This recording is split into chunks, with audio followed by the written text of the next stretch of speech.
నాకు మీరు career biggest film అని చెప్పి చాలా కాన్ఫిడెంట్గా చెప్తున్నారు. ఈవెన్ ఆయన కూడా చాలా కాన్ఫిడెంట్గా చెప్తున్నారు. ఆన్ దట్ నోట్ ఒక చిన్న క్లారిటీ అడగాలి. ఫ్యాన్స్కి ఏంటంటే మేజర్గా అక్కినేని ఫ్యామిలీ నుంచి కమర్షియల్ సక్సెస్ గురించి ఎక్కువ ఎక్స్పెక్ట్ చేస్తున్నారు. మీరు సినిమాలు డిఫరెంట్గా తీస్తారు, పేరు వస్తుంది, అదంతా ఒకటి. కమర్షియల్గా ఈ సినిమా ఎంతవరకు, ఎందుకంటే ఎవరో ఒక అతను కాన్స్టెంట్గా 500 అని నడుస్తున్నాడు. సో మీరు కమర్షియల్ సక్సెస్ అంటే ఈక్వలెంట్ టు నంబర్ అంటారు. అంతే కదా మరి, కమర్షియల్ సక్సెస్ అనే ఇప్పుడు వాళ్ళకి కావాల్సింది అదే ప్రస్తుతం. తప్పకుండా అండి, తండేల్తో ఒక మెట్టెక్కాను. డెఫినెట్లీ ఈ సినిమాతో I will give that commercial success అండి. It will translate. Super. And మీరు ఫ్యాన్స్ తరపున అడిగారు కదా అవును. So more than commercial success డెఫినెట్గా నెంబర్స్ వస్తాయి. నెంబర్స్ మీరు ఎక్స్పెక్ట్ చేసిన నెంబర్స్ వస్తాయి. మోర్ దెన్ దట్, బికాజ్ మీరందరూ ఫ్యాన్స్ కాబట్టి. And Nagarjuna garu use to choose content.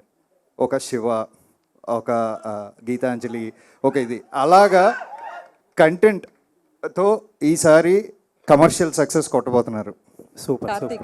And Chaitanya garu ఇంకొక మాట, జనరల్గా ఇది సినిమాలో ఫస్ట్ కంటెంట్ కదా. ఫస్ట్ కంటెంట్ యూజువల్లీ అంటూ ఉంటారు ఇండస్ట్రీలో, హీరోస్ చాలా పర్టికులర్గా ఉంటారు, హీరోల మీద ఓపెన్ చేయాలి, లేకపోతే ఎక్కువ స్క్రీన్ ప్లేస్ వాళ్ళకు ఉండాలి అని కొన్ని క్యాలిక్యులేషన్స్ ఉంటాయి కదా చాలామంది హీరోలకి. అసలు మీ థాట్ ప్రాసెస్ ఎలా ఉంటుంది? అలాంటివన్నీ బ్రేక్ చేసినట్టు కనిపిస్తుంది గ్లిమ్స్లో. ఈ సినిమా నేను ఒక టోటాలిటీలో చూస్తున్నానండి. ఆ మీటర్స్, ఆ క్యాల్కులేషన్స్ అన్నీ పక్కన పెట్టి ఒక టోటాలిటీలో చూస్తున్నాను. ఎందుకంటే I believe in Karthik's vision.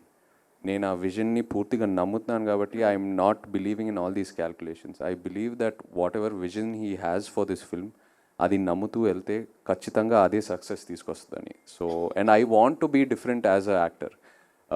ఆ టిపికల్ టెంప్లెట్, ఆ టిపికల్ ఫార్ములాలో పడితే మనమే చూస్తున్నామండి కొన్నిసార్లు వర్కౌట్ అవ్వట్లేదు, apart from you know some of the actors. So I think we have to, it's our responsibility to do something different, try something different. అలాగే you know జనరేషన్ని మనం ఎక్సైట్ చేయగలుగుతాము. So that's my ideology. Karthik గారు సార్, యూజువల్లీ టైటిల్ కింద ఒక caption పెడతారు కదా, మీరు moon symbol ఏదో పెట్టి ఏదో చెప్పడానికి ట్రై చేస్తున్నారేమో అనిపిస్తుంది.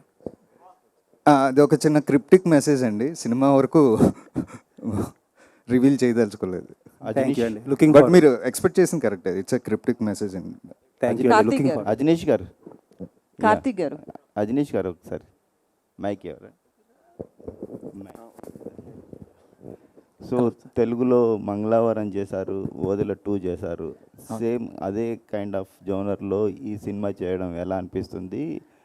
ఎంత కష్టంగా అనిపించింది దీన్ని కొత్తగా ప్రజెంట్ చేయడానికి? కష్టం లేదు సార్. యాక్చువల్లీ ఫస్ట్ నాకు విరూపాక్షం, సో ఈ జానర్లో. So I'm very happy sir, because మళ్ళీ టీమ్ అప్ చేయడానికి same with the same production, with the same director అనేది it's known people knows me better. So నా దగ్గర నుంచి if I give any new thoughts, acceptance ఉంది. So in that perspective I'm very happy that I can able to do more. I can raise the bar. First Virupaksha, Mangalavaaram అని movie, then I can I will have a bigger scope in the full movie to give, to offer to the film, sir. బాపి గారు, thank you. ఈ graphics involve అయిన సినిమాలు ఇటీవల రోజుల్లో కనుక మనం చూసుకుంటే they suffered to a very great extent. అక్కడెక్కడో మరి మిస్మేనేజ్మెంట్ ఆఫ్ థింగ్స్ ఎక్కడ జరుగుతున్నదో పొరపాటు మీడియాగా మాకైతే తెలియదు కానీ, బట్ అన్నీ అయిపోయిన తర్వాత we are hearing that they underwent lot of damage and everything. ఇప్పుడు ఈ సినిమా కూడా ఇందాక నాగ చైతన్య గారు ఇందాకలు కానీ కార్తిక్ గారు కానీ చెప్పినట్టుగా most part is dominated by graphics in this film. మీరు వాట్ ఈస్ యువర్ ఎక్స్పీరియన్స్ అండి with regard to handling graphics in this film? ఇది గ్రాఫిక్స్ సినిమా కాదండి, ఇన్ ది సెన్స్ ఈ సినిమాలో గ్రాఫిక్స్ విజువల్స్ అంటే డిఫరెన్స్ ఏంటంటే నో అలా చెప్పలేదండి నేను. What I mean to say is గ్రాఫిక్స్తో ఒక అవుట్లే ఉండి దాంట్లో సినిమా కాదండి. సినిమాలో రిక్వైర్మెంట్ ఎక్కడ ఉందో అక్కడ గ్రాఫిక్స్ వస్తాయి. So we had lot of sets, అట్ల మీద graphics are helping that sets to narrate Karthik story. దానివల్ల they are part and parcel of the film, not సెపరేట్గా స్కేల్ చూపించడం దానికోసం చేయలేదండి. అది లైక్ ఇప్పుడు మీరు ఇందాక బ్యాట్ చూశారు, bat is a part and parcel, but అది యానిమల్గా దాని స్కోప్, దాని స్పేస్ అది చేయడానికి ఉంది అంతే.